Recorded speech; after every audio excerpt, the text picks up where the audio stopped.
네, 반갑습니다. 오늘은 우리 용스터디 김동건 교수님의 그리스도론의 역사에서 제7장 6, 7세기의 그리스도론에 대해서 보려고 합니다. 특별히 단성론과 신순환 논쟁에 대해서 이제 보려고 하는데요. 우리가 지난번에 어떠한 내용을 다뤘었냐면 양성 그리스도론이라는 것을 우리가 다뤘었어요. 뭐냐면 예수 그리스도는 참 하나님이시면서 참 인간이다라는 겁니다. 예수 그리스도는 참 하나님이면서 참 인간이다. 그것이 바로 양성 그리스도론이라고 했잖아요.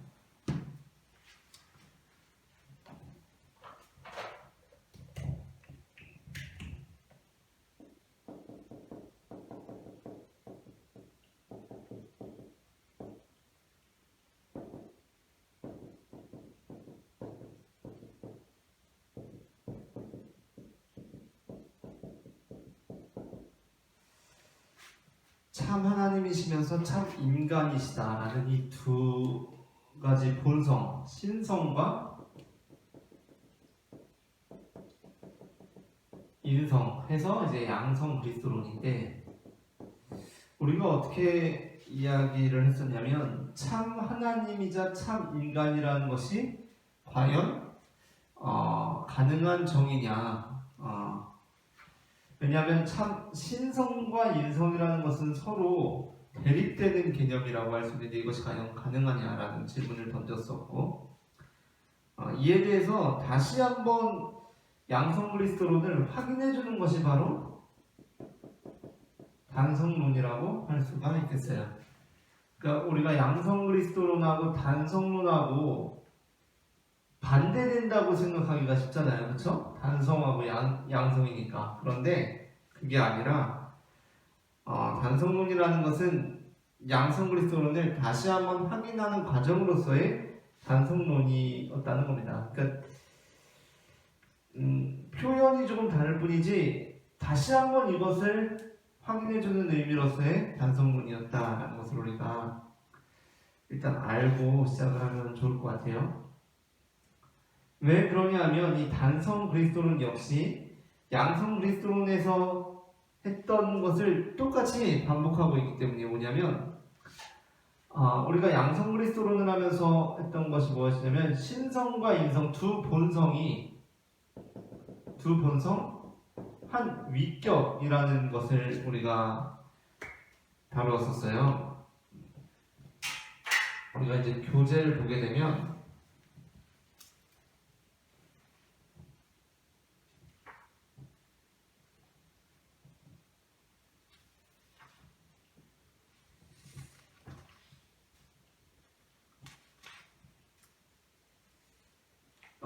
274페이지에 보면 이런 내용이 있습니다. 거기에서 이제 첫 번째 문단 들어가는데 보면 이리하여 그리스도의 신비에 대한 교리가 수립되었다. 칼케돈 신조에서 가장 중요한 것은 예수 그리스도를 참 하나님이며 참 인간으로 선언하면서 두 본성과 한 위격에 대한 교리를 확립한 것이다 라는 거죠. 그러면서 칼케돈 신앙의 정의는 두 본성의 통일성과 각 본성의 고유성을 함께 인정하고 있다는 겁니다. 그러니까 이거를 어떻게 우리가 이해해야 할지는 둘째치고 일단 이렇게 인정을 한 거예요. 두 본성의 통일성과 각 본성의 고유성. 그러면서 이제 나오는 것이 첫째, 예수 그리스도의 신성과 인성은 하나의 인격 혹은 하나의 위격으로 존재한다. 이것이 바로 양성 그리스도론에서 다뤘던 내용입니다. 그리고 둘째, 신성과 인성의 본성적 연합으로 인해 하나의 위격으로 존재하지만 두 본성은 서로 혼동되지 않고 변화되지 않는다. 신성과 인성은 대등하며 어느 한 본성이 다른 본성을 지배하거나 흡수하지 않는다. 그러니까 뭐냐면 양성 그리스도론에서 주장하고 있는 거예요. 우리가 지난주에 다루었던. 그래서 이번 주에 이제 단성 그리스도론이라고 하면은 그럼 단성 그리스도론은 단성론이라는 것은 양성 그리스도론하고는 전혀 반대인 건가? 신성만 있다는 건가? 인성만 있다는 건가? 라고 이렇게 생각하기가 쉽잖아요. 그렇죠? 그런데 우리가 이미 아주 처음에 가연 그리스도론, 양태 그리스도론, 양자 그리스도론 이런 것을 우리가 다루면서 신성이나 인성 어느 한쪽으로 편향된 그리스도로는 이미 우리가 정통적인 그리스도론으로 인정을 받지 못했음을 우리가 확인을 했잖아요. 그렇죠? 그런데 여기서 단성론이 다시 나왔는데, 단성론이 만약에 여기서 정통적인 선상에 놓여 있다라고 한다면 단성론이 양성 그리스도론과 전혀 반대되는 입장인데 정통적인 입장에 설 수가 없었겠죠. 그렇죠? 단성론 같은 경우는 말씀 단성론이라고 해서 이 양성 그리스도론과 함께 정통적인 입장 안에 부분적으로 수용됩니다. 그렇기 때문에 양성 그리스도론과 단성론이 대립되는 것이 아니라 서로 함께 가고 표현상의 차이만 있다는 것을 우리가 기억을 하면 양성 그리스도론하고 단성론을 이해하는 데 있어서 조금은 도움이 될 수 있을 것 같아요. 그게 이제 여기 저희가 이번에 7장을 다루는 부분에서 나오게 되는데,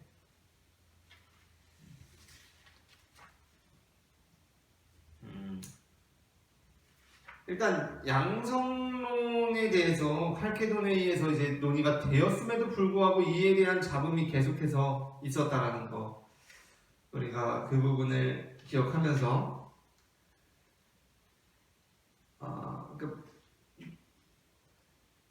그 부분을 기억하면서 넘어와야 되는데요. 여기서 보게 되면 295페이지에 보면 첫 번째 문단이 시작되는 부분이 있습니다. 여기 보면 단성론자들은 칼케돈 신조가 그리스도에 대해 두 본성 안에라는 표현을 사용했기 때문에 두 본성의 독립성이 전제되는 것으로 보았다. 좀 더 구체적으로 말하면 말씀인 신성과 인성이 연합하기 전에는 두 본성이라고 표현해도 상관이 없다는 것이다. 그래서 연합을 표현할 때는 말씀인 신성과 인성을 두 본성으로부터 혹은 아니라고 표현해도 크게 문제가 안 된다. 그러나 두 본성이 연합한 후에는 예수 그리스도라는 오직 한 본성만이 존재한다고 규정해야 한다고 본 것이다 라는 겁니다. 그러니까 우리가 신성하고 인성이라고 여기서 구별을 했는데, 그것이 아니라 이 두 본성이 연합한 후에는 예수 그리스도라는 오직 한 본성이라는 거예요. 그러니까 신성과 인성으로 구별되어 존재하는 것이 아니라 예수 그리스도라는 그냥 한 본성입니다. 예수 그리스도라는 한 본성으로 존재하면서 여기서 한 본성은 엄밀한 의미에서 한 위격 혹은 한 인격을 의미한다라는 거예요. 자, 그렇기 때문에 단성론이에요. 자, 이전에는 신성하고 인성이 있습니다. 신성하고 인성. 그래서 이 하나의 신성이 있고 인성이 있어서 이것을 양성 그리스도론이다 라고 불렀어요. 그런데 그 정의 역시도 무엇이었냐면 신성과 인성이 이 두 본성의 하나의 위격이라는 거였어요. 하나의 위격. 근데 단성론에서 이제 주장하는 것은 무엇이냐면 신성과 인성이라는 두 본성이 하나의 인격이라는 겁니다. 근데 이 표현은 아까 우리가 양자 그리스도론을 하면서도 나왔죠. 하나의 인격이라는 거예요. 하나의 인격. 그러니까 뭐냐면 바로 그냥 예수 그리스도라는 겁니다. 그리스도. 그러니까 이게 지금 우리가 같은 말을 하고 있는 느낌이 확 들죠, 그죠? 같은 말을 하고 있다라는 것을 우리가 기억을 해야 하고요. 다음으로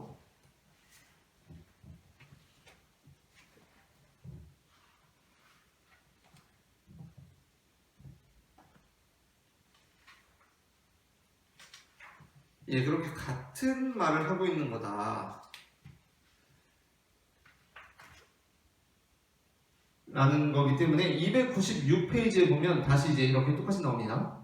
296페이지에 시작되는 문단을 보면 칼케돈 신조에 반대하여 나타난 단성론은 두 본성이 혼합되어 하나의 본성이 된다는 주장과는 구별된다. 그러니까 단성론 중에서도 이런 주장이 있다는 거예요. 뭐냐면 두 본성이 혼합되어서 하나의 본성이 된다라는 주장, 그러한 단성론이 있다는 거예요. 그런데 또 단성론이라고 그러한 주장과는 구별이 된다는 거예요. 지금 말하는 이 단성론이라는 것은 또 단성론이라고 해서 예수 그리스도의 인성의 어떤 요소가 결핍되는 것으로 보지도 않는다라는 거예요. 그러니까 예수 그리스도의 인성이 신성과 하나가 됨으로써 예수 그리스도의 인성이 위축되거나 침해를 당하지가 않는다는 거죠. 그러니까 이 단성론을 주장하는 사람들은 대체로 정통신앙을 가진 사람들이었고 그리스도의 완전한 인성을 믿었다. 그렇기 때문에 자 이제 이겁니다. 그렇기 때문에 내용적으로는 칼케돈 신조와 별 차이가 없고 그 표현 양식에서 갈등이 야기되었다라는 겁니다. 그래서 이러한 입장을 두 본성의 혼합의 바탕을 둔 그러한 단성론과 구별하기 위해서 말씀 단성론이라 부르기도 한다는 겁니다. 그러니까 양성 그리스도론과 단성론, 특별히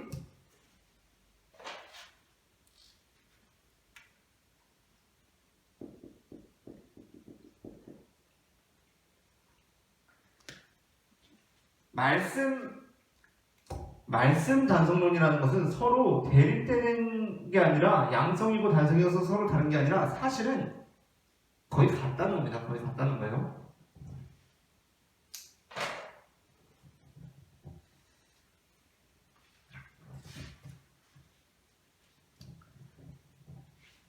거의 같다라는 것이고 이제 이 부분에서 하나의 주제를 이제 더 다루고 있는데 그것이 바로 신순환 논쟁입니다.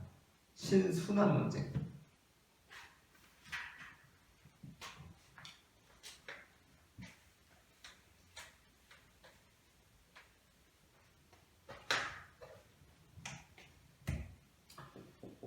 예수님께서 우리를 위해서 고통을 당하셨죠. 그렇죠? 예수님께서 우리를 위해서 고통을 당하시고 십자가에 달리셨어요. 그런데 우리가 이제껏 양성 그리스도론과 단성론에 의하면 예수 그리스도는 참 하나님이자 참 인간이라는 거 아니에요? 그런데 그렇다라고 한다면 구체적으로 이제 적용에 들어가는 건데 구체적으로 예수 그리스도의 그 몸이라는 것은 어떠한 몸이냐는 겁니다. 그러니까 신이 어떠한 유한한 몸을 입는다는 것 자체가 사실은 불가능하다기보다도 신은 유한하지 않은 것을 바로 신이라고 하고 우리 인간이 몸을 가지고 있다는 것은 유한한 것인데 그리고 또한 몸을 가지고 있다는 것은 우리가 고통을 당할 수 있다는 거잖아요. 그렇죠? 그런 점에서 이 신순환 대체 그 예수 그리스도의 몸은 고통을 받을 수 있는가? 라는 질문인데요. 여기에 대해서 이제 어떠한 입장이 정통으로 인정을 받았는지를 함께 보도록 하겠습니다.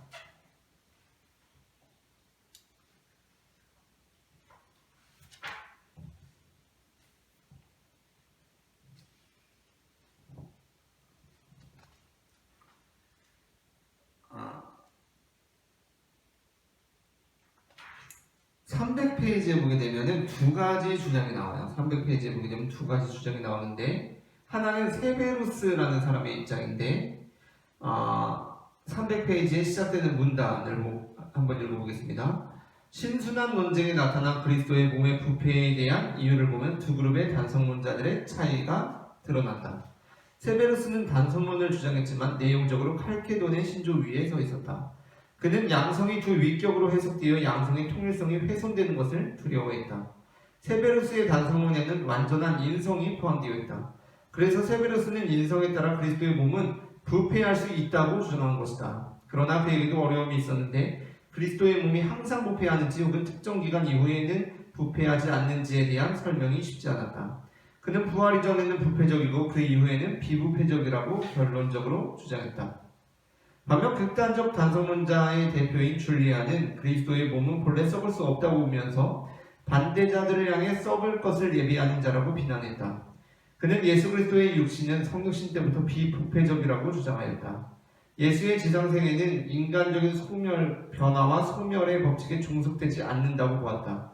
줄리아는 그리스도가 십자가에서 고난당하고 죽었지만 그것은 그리스도의 몸이 부패할 수 있어서 그런 것이 아니라 구속을 위해 그렇게 양보한 것이라고 주장했다라는 겁니다. 그런데 이제 이 뒤에 핵심적인 내용이 나오는데요. 이에 대해 세베루스주의와 단성 말씀론자들은 줄리안의 입장을 썩지 않는 것을 숭배하는 가연론이라고 비난했다라는 겁니다.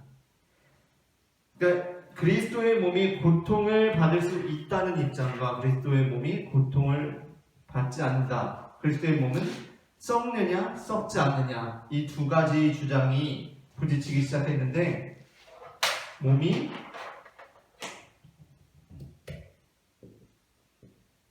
썩는다,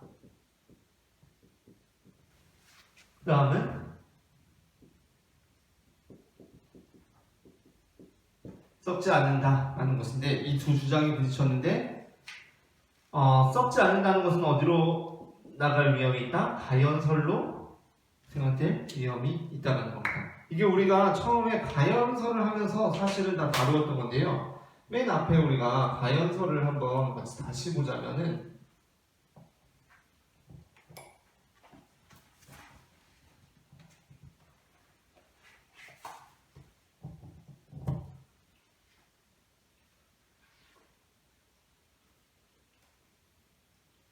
우리가 가연설을 다시 보자면, 가연설 같은 경우는 이제 그렇게 여기 이제 46페이지부터 나오는데, 가연설이라는 것은 그냥 그렇게 보이는 거라는 거예요. 몸이라는 것이 실제로 있는 것이 아니라 그냥 그렇게 보인다라는 건데,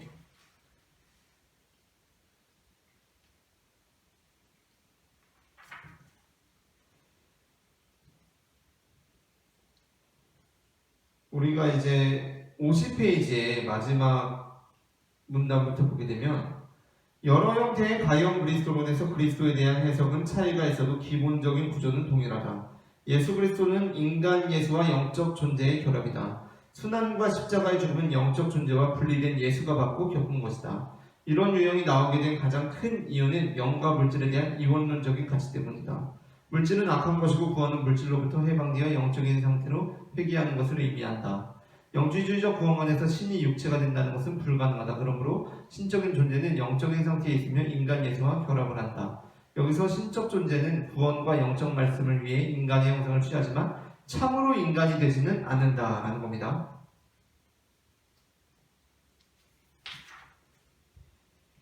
이제 이러한 가연 그리스도론, 맨 마지막에도 53페이지 보면, 가형 그리스도론은 이 세기의 형태 그대로 전승되지는 않았지만 몇 가지 특징은 기독교에 끈질기게 남아있다. 가형 그리스도론의 근저에는 신은 역사 안에서 고통받을 수 없다는 불가고통성 사상이 들어있다. 그러므로 가형 그리스도론은 역사와 세계에 대한 경시가 일어나는 곳에는 언제나 출현할 수 있다는 겁니다. 그렇기 때문에 우리가 이번 장에서 특별히 기억하고 넘어가고 싶은 것은 뭐냐면, 양성 그리스도론과 단성론이라는 이 개념이 나왔을 때, 양성이고 단성이니까 서로 대립되는 어떠한 개념이 아니라, 특별히 단성론이라는 것은 다양한 부류가 있었지만 말씀 단성론이라는 형태로 정통적인 신학 안에 들어왔다. 그러면서 양성 그리스도론과 말씀 단성론이라는 것은 서로 사실은 다른 것이 아니라 표현만 다를 뿐 사실은 거의 같은 맥락에 서 있는 것이다라는 것이고요. 그러면서 이제 예수 그리스도가 하나의 본성이라고 한다면 구체적으로 그 몸은 우리가 어떻게 이해해야 하는가에 대해서는 몸이 예수 그리스도는 하나의 본성, 신성과 인성을 동시에 지니고 있기 때문에 신성적인 면에서 썩지 않는다라고 보는 것이 아니라, 그러면 가연설로 빠질 수가 있기 때문에 예수 그리스도의 몸은 썩는다라는 것이 오히려 주류의 입장에 서 있다라는 것입니다. 이렇게 이제 양성 그리스도론부터 해가지고 말씀 단성론까지 이렇게 오게 되는데, 이게 참 근데 사실은 좀 어려운 부분이 있어요. 왜냐하면 계속해서 이제 동방과 서방이 갈등을 하고 논쟁을 하고 하면서, 이 어떤 그냥 서로 사실은 같은 건데도 다르게 이야기를 하기도 하고, 서로 다른 얘기인데 같은 것처럼 얘기를 하기도 하고, 이게 참 이제 좀 어렵다기보다 아쉬운 부분입니다. 그런 아주 근본적인 면들에 대해서 논의가 잘 이루어지는 것 같지 않은 그러한 느낌.